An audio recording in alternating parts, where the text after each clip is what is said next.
ছোট ভাই, তোমার কথার সাথে আমি সম্পূর্ণ একমত হয়ে গেলাম, কিন্তু কথাটা হচ্ছে তুমি যেভাবে এই আওয়ামী লীগের বঙ্গবন্ধু বা আওয়ামী লীগ সম্পর্কে ভাষণ টাষণ দেছো, সত্যিকার অর্থে যারা এই এলাকার দিকে ছাত্রলীগ ফিক করে বা অন্য অন্য জেলায় ঢাকায় বাদে তারাও এভাবে আওয়ামী লীগ সম্পর্কে কথা বলিনি। বা অনেক নেতাগোতা আছে আওয়ামী লীগের ছাত্রলীগের যারা কোনো প্রকার ইতিহাস সম্পর্কে জানে না, কিন্তু তারা পদে ছিল।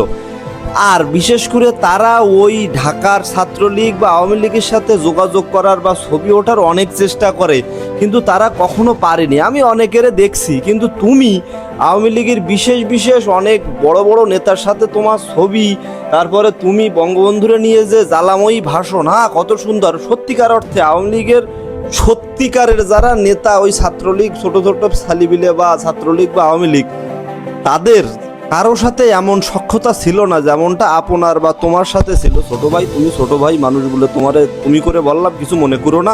আর বিশেষ করে তুমি এখন কোনো পদে না, তুমি একটা দলের মানুষ, তুমি কোনো উপদেষ্টাও না যে তোমারে সম্মান না করলে বড় বড় ক্ষতি হয়ে যাবে। তো তোমার এই কথাটা পারলি উইড্রো করো, কারণ এই কথাটা বললি মানুষজন হাসতেছে, কচ্ছে তুমি যে বঙ্গবন্ধু নিয়ে ভাষণ টাষণ দিলে এটা তো সবাই দিকেস, কিন্তু অনেক ছাত্রলীগ আছে যারা ছাত্রলীগ করে কিন্তু কোনো প্রকার অ্যাক্টিভিটির ভিতরে তারা ছিল না বা নাই।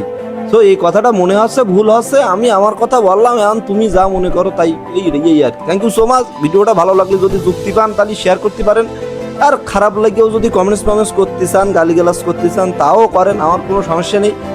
আর অবশ্যই ফলো করেন যদি পরবর্তী ভিডিও দেখতে চান। ভালো থাকি।